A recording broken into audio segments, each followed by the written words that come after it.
Қайырлы күн, құрметті көрермен. Бүгінгі шолуда сіздерді осы аптадағы Қазновости ақпараттық порталында жарияланған маңызды жаңалықтармен таныстырамыз. Елімізде енді жүргізуші куәлігін көрсету міндетті емес. Жаңа заң 13 ақпаннан бастап күшіне енеді.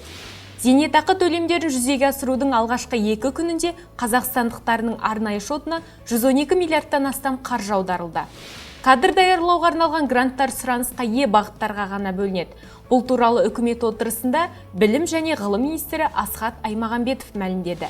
Павлодарлық қыз антисептик ішіп қайтыс болды. Қазір бұл іс бойынша қылмыстық кодекстің 371 бабына сәйкес тергеу амалдары жүріп жатыр.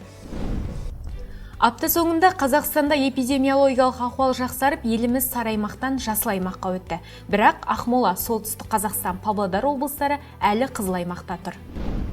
2 ақпан күні көрнекті жазушы, драматург, Қазақстанның еңбек сіңірген қайраткері Әнес Сарай өмірден өтті.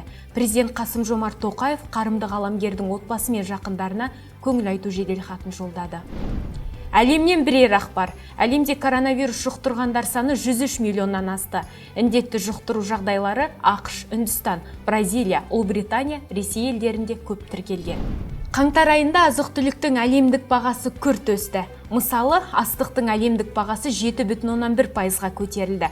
Бұған жүгері бағасының 11,2%-ға өсуі ықпал еткен. Спорттан бірер ақпар. Америкалық спорт каналының мәліметінше, Головкин мен Канело жекпе-жегі биыл қыркүйек айында өтуі мүмкін. Осы және де өзге де маңызды жаңалықтарды Қазновости ақпараттық порталынан оқи аласыздар. Келесі аптада кездескенше аман болыңыздар.